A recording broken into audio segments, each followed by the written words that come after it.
Olá a todos, bem-vindos a mais uma conversa da Look Mag. Hoje tenho o enormíssimo prazer de ter comigo aqui um homem que, além de ser uma simpatia para os fãs, para o público e para quem o segue, é um homem que tem uma história incrível e é um homem que começou numa banda underground e que passou por uma banda que hoje em dia é uma das maiores do mundo. É verdade, tenho comigo o Blaze Bayley, que toda a gente já percebeu, porque ele foi vocalista dos Iran Maiden, é inegável começar por aí, mas a verdade é que o Blaze tem toda uma história incrível para nos contar. E melhor ainda, o Blaze vai passar por Lisboa em outubro e daí nós termos desafiado para uma pequena conversa sobre tudo o que vai acontecer e também para descobrirmos um bocadinho sobre a vida dele. Blaze, thank you for coming to our talks and it's a real great pleasure to having you here. Hello, Sandra. Thank you for having me on your show. I am so excited about coming back to Portugal. It's such a long time. We've missed it on so many tours. We haven't had luck with booking.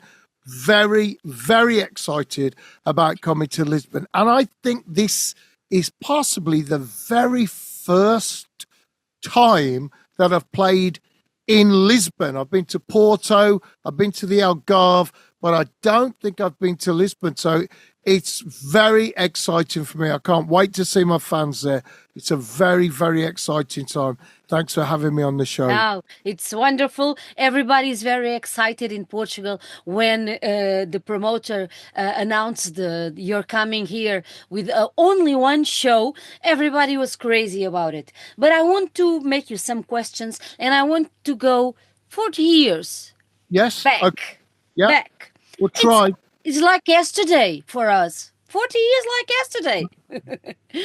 The formation when you began with Wolfsbane, did you ever think that after 40 years you would be releasing new music? No, I didn't think I would get past 40 years old.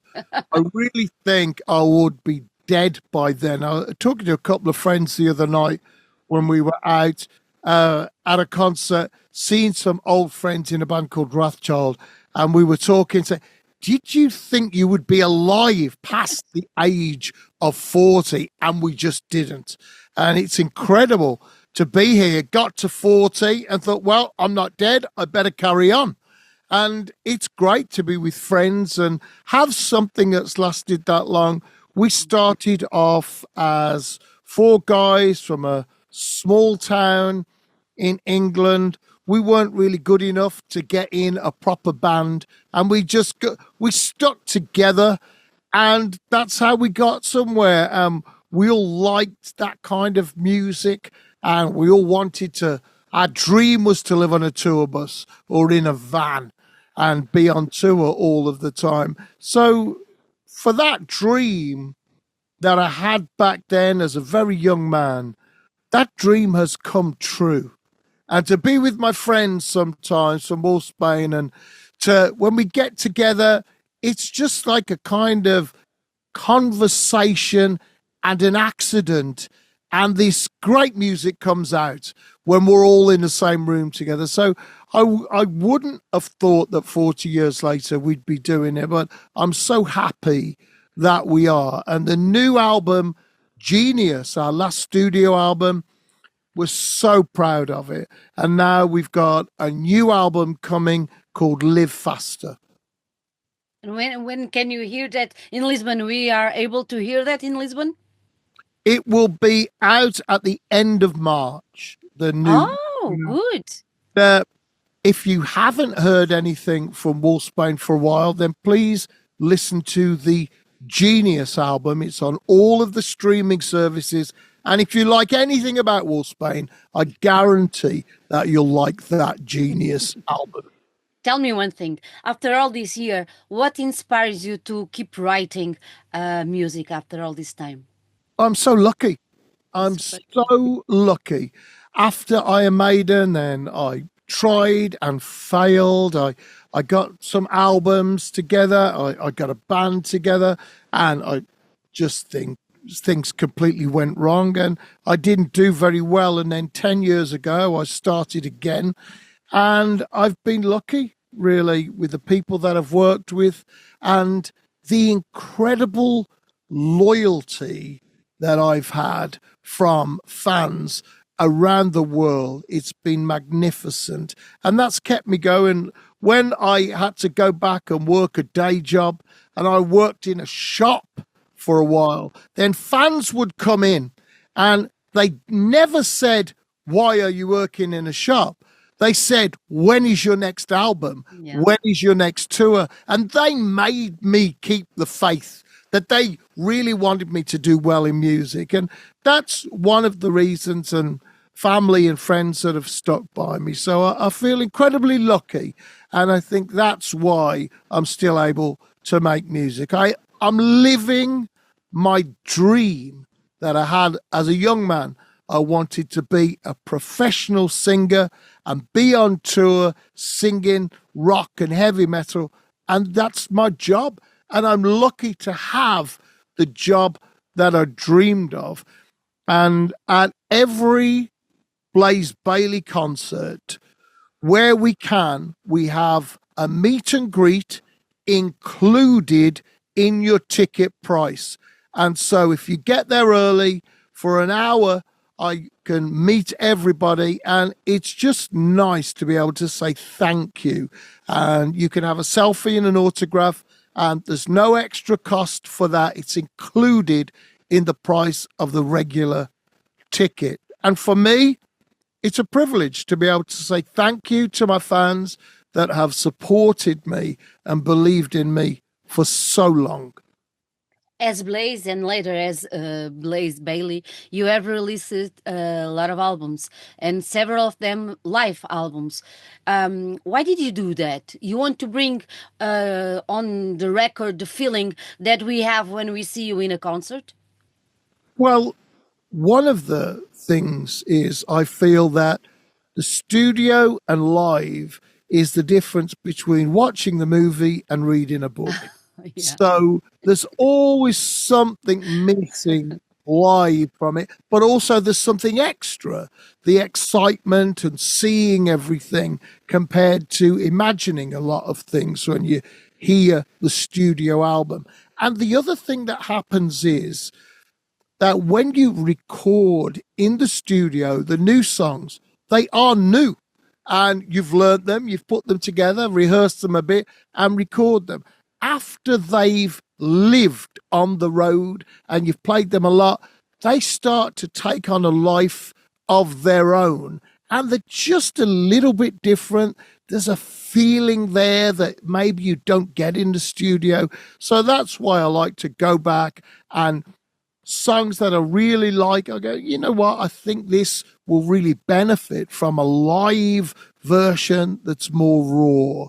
And it's nice to have both versions. So I enjoy doing those live versions. When I'm in the studio making the album, what I'm trying to do is make something for my fans that is worthy of them listening 100 times. And that's how because my favorite albums I can listen to and you don't get bored. So one of the things is, how long is this going to last? If my fans are going to get bored after 3 listens, oh, well, I've heard enough after 3 times. I don't want it. So that's why I keep persevering. So every album is a puzzle for me, and I really enjoy puzzles. How does this lyric fit with this music?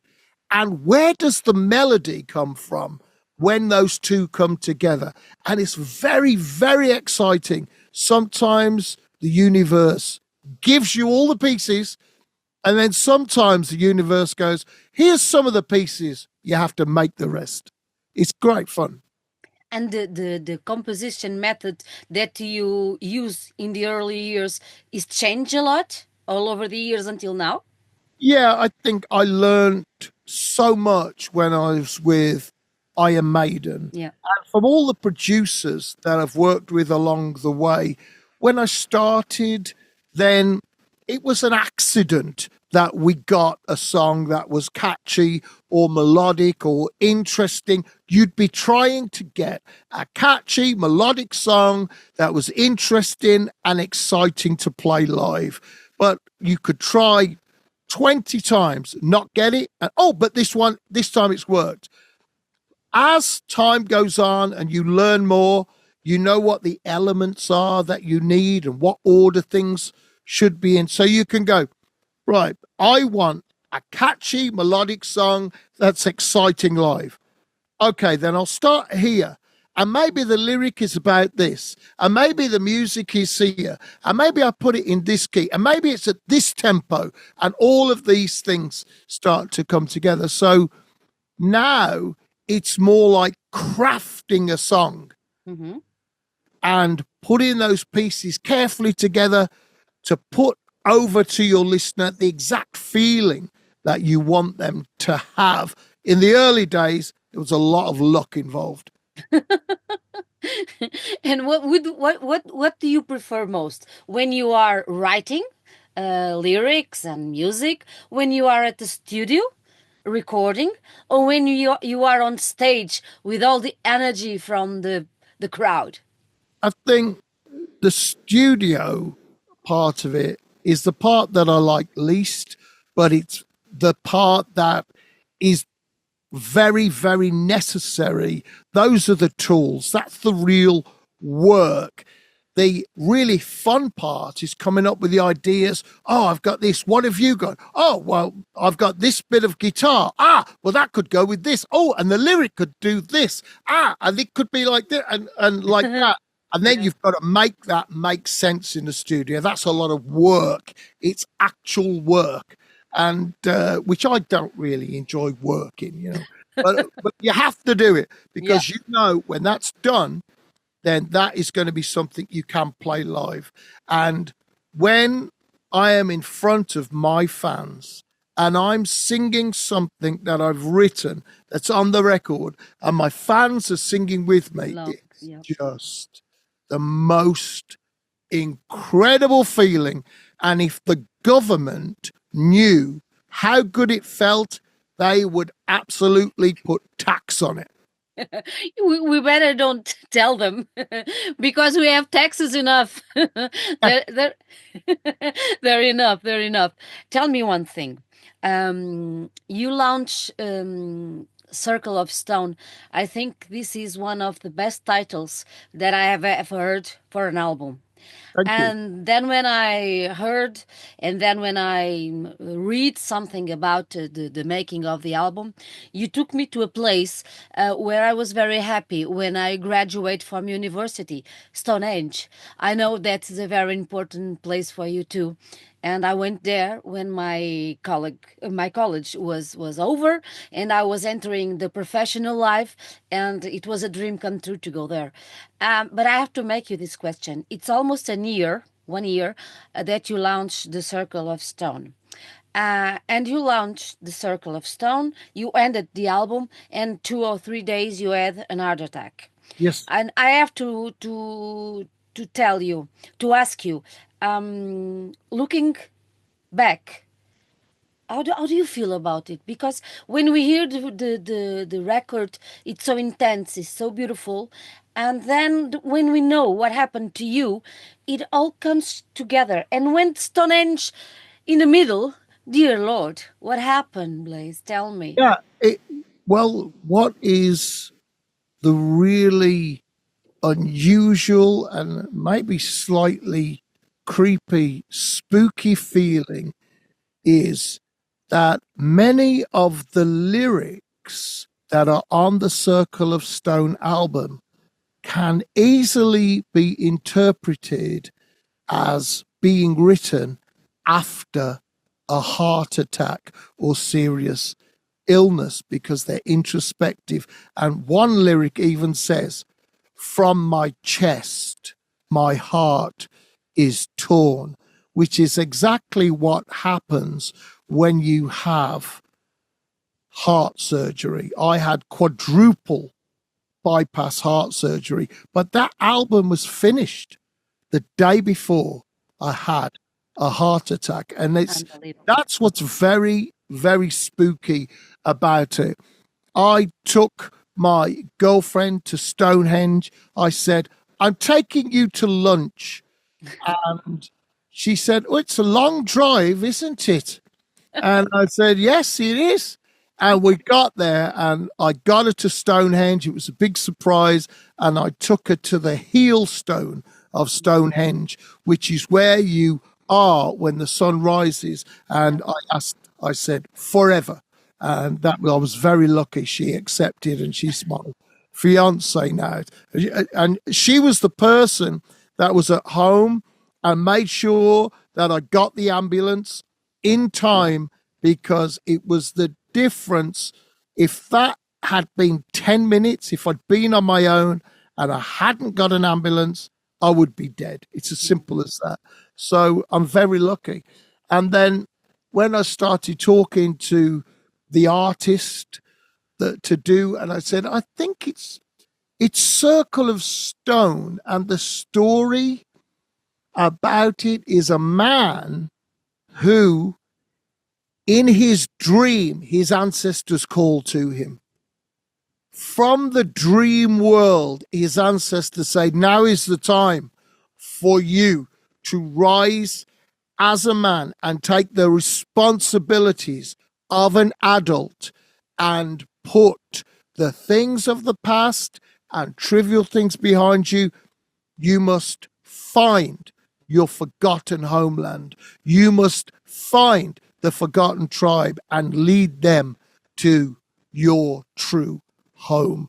And home is a thing that becomes more important, I think, as I've got older and traveled more, to have a place where you feel, here, I know everything, I know everyone, there is no pretense, I'm home. I don't have to pretend to be anybody, this is home.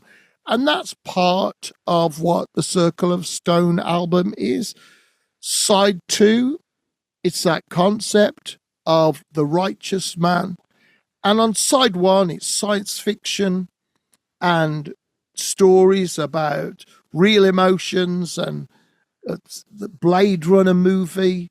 My favorite part of that movie is where Roy, the replicant, someone who supposedly is not a human, but is created to look and function as a human, says, all these memories will be lost, just like tears in rain. And every fan of that movie loves that quote. We all do.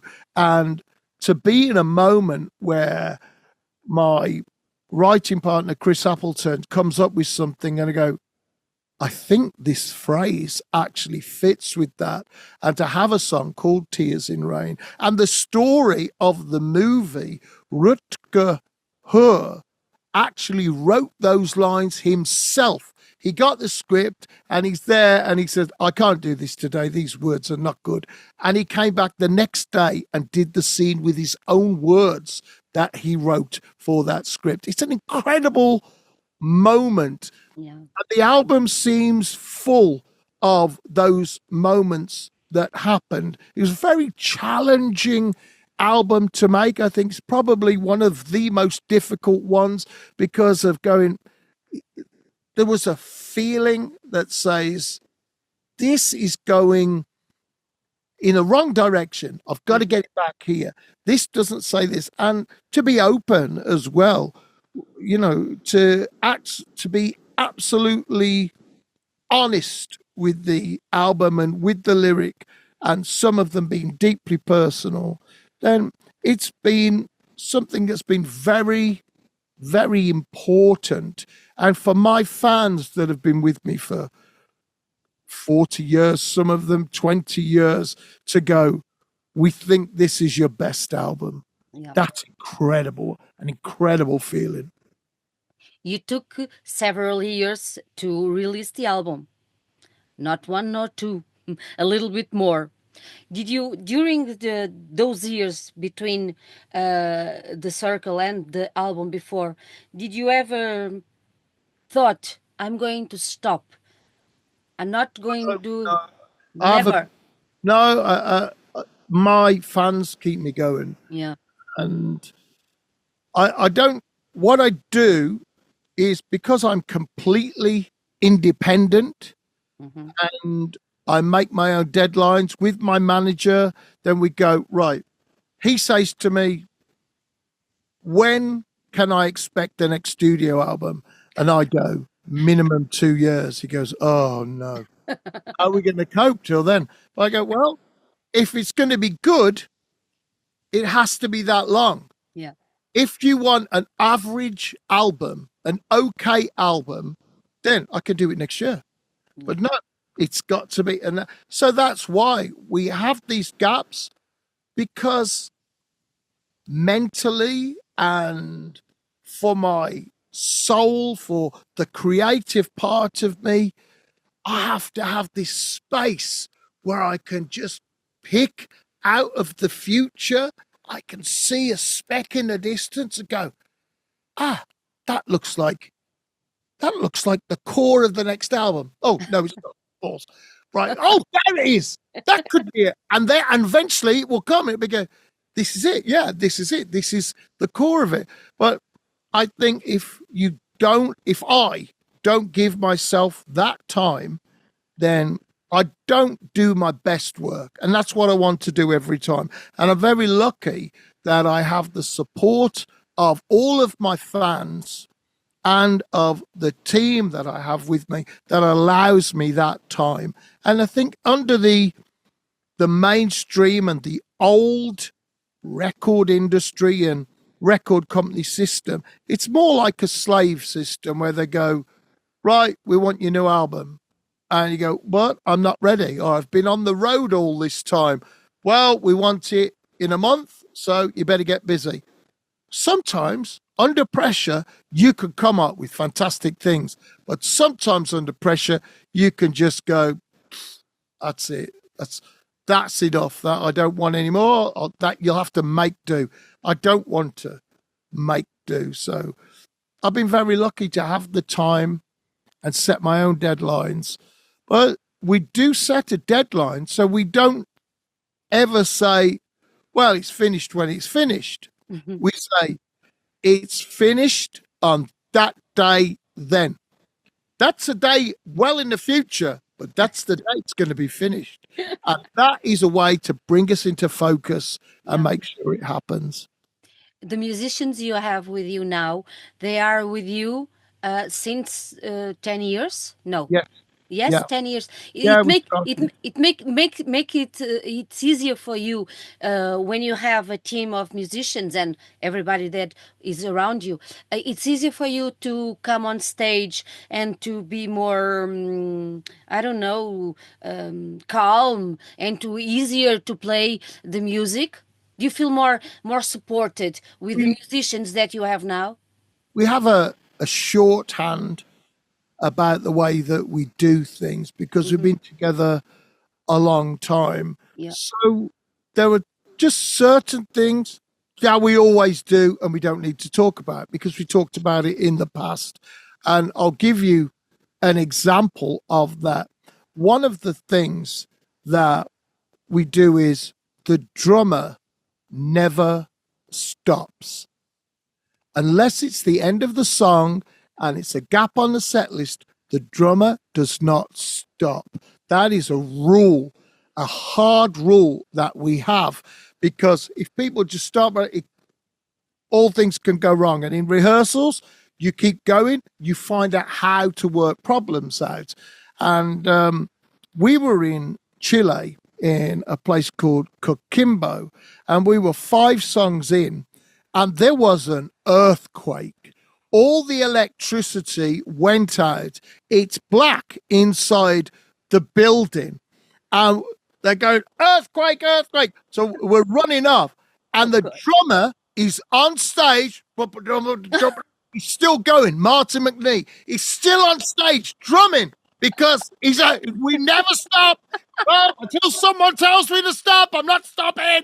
And I had to go, Martin, stop! It's an earthquake! Run! That's it. And we wrote a song about it called 18 Flights, which is on the War Within Me album. And that's one of the things from working together. We have that. Luckily, a bit of the building did fall into the street, but nobody was hurt. Oh, God. We managed to get to higher ground because it was literally next to the beach, the venue, and there was a tsunami warning. And it was all the phones. You think, why am I getting a text message while I'm in Chile from the Chilean government? Yeah. And move to higher ground. That's unbelievable. I know. But the song came out great. I imagine so. And I wonder, everybody running away and leaving the drummer behind. But what's happening with him? He still plays. Back after the all clear, we came back down to the venue and hoped the equipment. The venue was still there.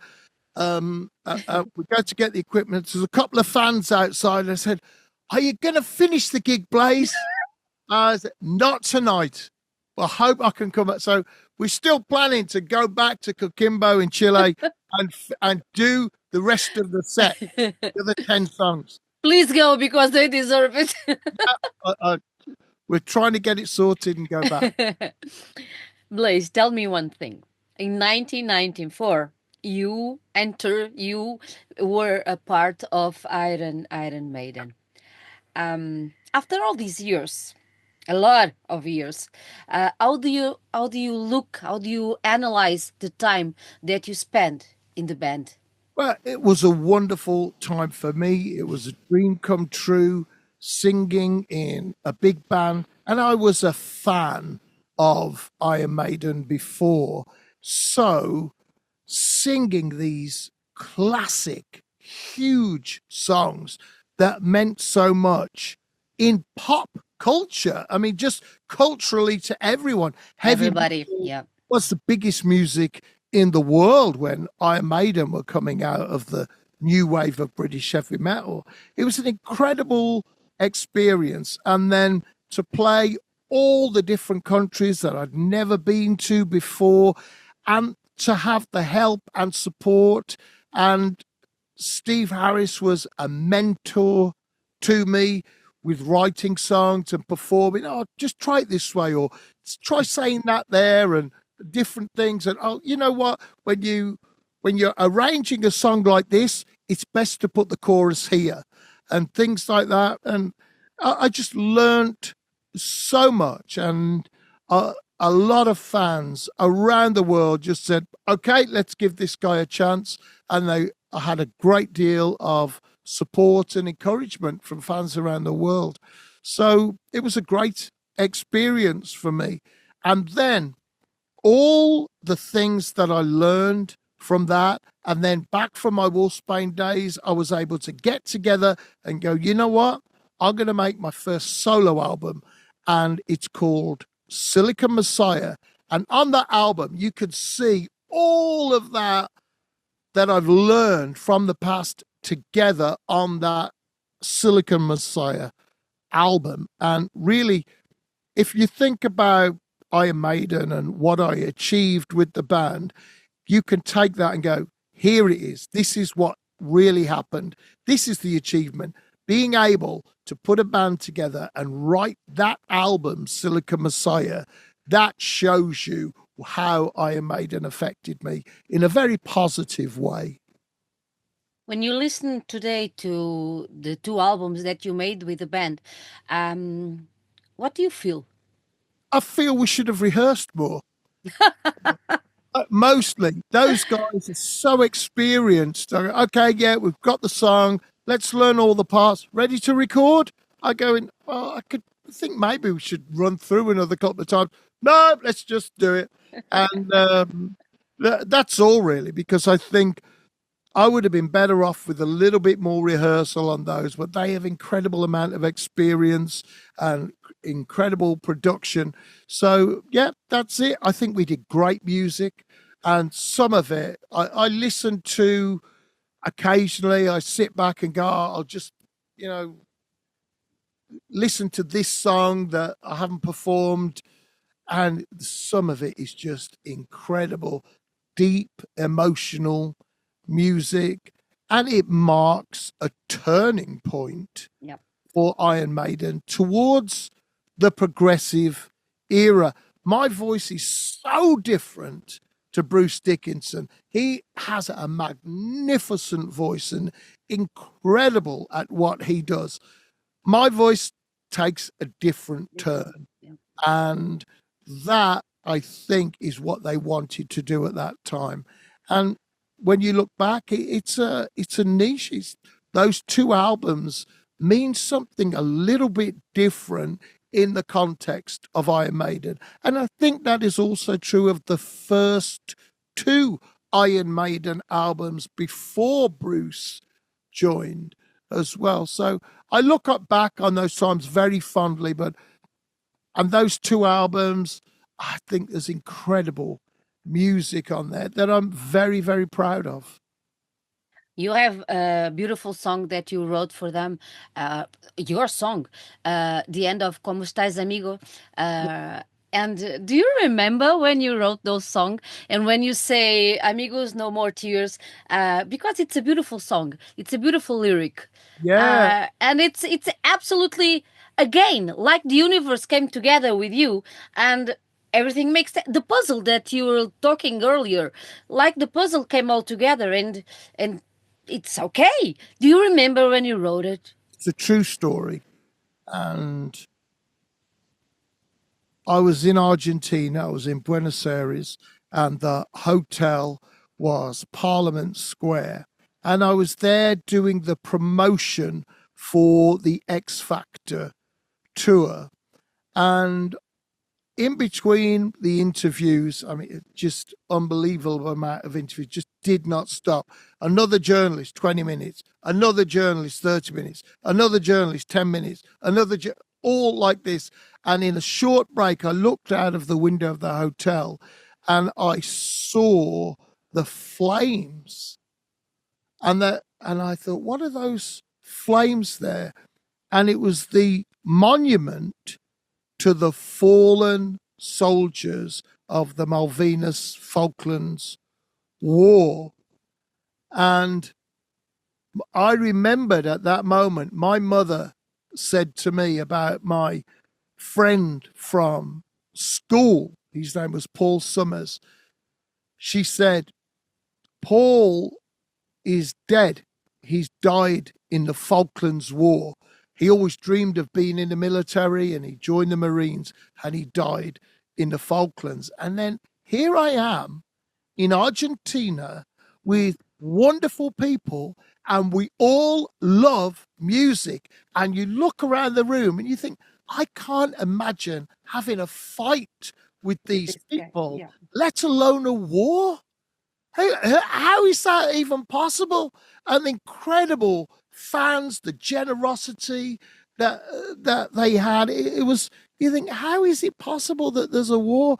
And the gentleman, Pepe, his name was, really big guy doing security, asked him to take me to the memorial, and he did.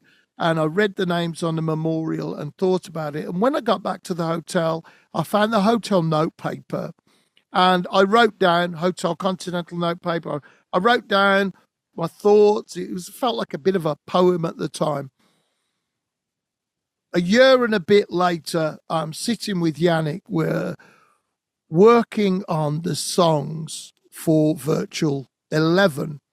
And he said, "Have you got anything to go with this?" And he starts this arpeggio. And I said, "I might have. Let's see what this does." And it was those words that I wrote in Buenos Aires on the hotel note paper after seeing the memorial for the fallen soldiers and remembering my friend that was one of the fallen on the British side, and it came together. And then we went to rehearsals, and we went to the studio, and I played it for Steve Harris, and he said, "That bit goes there, and this bit goes." I was like, "You sure?" He goes, "I'm telling you, this is how it works. That bit goes there, and this is where this happens." And I'm like, okay. I wasn't convinced at the time, but then after the recording, he's like, "Oh yeah." And then we never played it live in Iron Maiden. We never did it live. I always wanted to. We never did it. And then the first chance I got to play that song live was when I was opening up for Halloween. And we did it on the Spanish section of that tour. And it just was incredible. And now I regularly have it in my set because Maiden won't play that song live. They've moved on. It's different things. So it's a part of my era. And when fans from that era come to see me, it's nice. You can hear the original voice sing the original song. And we have a couple of songs like that. There's Começou Amigos, 2 a.m. and Virus that are kind of, they're my songs now. Absolutely, they are your songs. Not now, ever. Tell me, now I'm curious. When you hear Maiden play some of your songs, I thought they played one tour they made. What do you feel? I love it. I absolutely love it. It's incredible. It's incredible to think that me, as a young man working nights Yeah. in a hotel, checking in people, I was there when I had the free time, 3 and 4 in the morning, when it was quiet. I'd be writing my lyrics out, all this, and thinking, "Oh, what can I do?" That young man with that dream, just thinking, "I want to be a singer," could then be writing songs with the biggest, most important heavy metal band in the world at the time. It's just incredible. And then to hear Bruce Dickinson, incredible voice that sing those songs that I've written, it's just an incredible feeling. And I enjoy it so much. I'm so proud when I hear my songs performed. Blaze, do you have the notion that you are an inspiration for younger people that want to be lead singers and want to play in a band? Do you have that notion? I just want people to find their true path. And if you can make a living at it, great. But being in a band shouldn't just be about trying to be a big star. Yep. Because for me, I don't think that it's important to be famous. Being famous doesn't make you a good person or important in the world. You're not curing diseases and you're not saving lives by, so that's not important. Music should be fun. And the best reason to be in a band is because you have friends, you learn to play just so you can hang out together and play songs you like. That should be it. And then if you want to take it more seriously, okay. But that shouldn't be the reason to get into a band. What's great for your mental health is learning a language and learning an instrument, because music is a language of its own. It's the language of true, deep emotions. And so that's why I think you should do it. But being famous is fun, but it's not important. Not important, absolutely. I want to ask you just one thing about the ¿Cómo estás, amigo? I know it's Spanish. We do understand because the Spanish don't understand Portuguese, but we understand Spanish. That's another talk. But with everything that's going on in the world, it's a very important song. In Spanish or in English, whatever. The core of this song is very important because there are wars going on. Yes, it's horrible. It's horrible. It's absolutely horrible. And At the time that I wrote the song, there was no conflict in the world. Yep. War had ended, but now there are conflicts everywhere in the Middle East, in Ukraine, Russia. There's a lot of conflict in different parts of the world, but the message is still the same. Resolution without violence. Exactly. That is the message of the song. And it's a song for friends, because without this conflict, if we were just in a marketplace or if we were just at a concert, then we wouldn't be fighting. We'd be listening to music. We'd be enjoying the same things. We would be sharing, not fighting. Exactly. That's the message of the song. Exactly. Next October, you are coming to Lisbon, finally. Yes. And I would like to ask you, the set list will have some Maiden songs and your songs. How did you choose? I don't want to know the set list because it's going to be a secret until then, okay? But how do you choose the set list for the concerts? Well, first of all, it's how I'm feeling, what I like, and what we've done on the last tour. Mm-hmm. So even though we're coming to Portugal for the first time, I'm hoping it's the first of many times, and I'm hoping that it's going to be on the tour as a regular thing. I like to go with, okay, which are the songs from the new album I feel I want to express? Which are the things that I want to really put into people's heads and find my way to their heart? And then which songs from my past do I want to, like old friends, bring those old friends here into the present to be with me and perform for people that may never have had the chance to hear them live, but have known them for many, many years. So it's a challenge each time to do it, because sometimes you'll go, oh, this one, and this one. And you go, they're all slow songs. And you go, this one, this one, this one. Well, all those songs, they're too fast. Or like this, so you want the different tempos, the different emotions.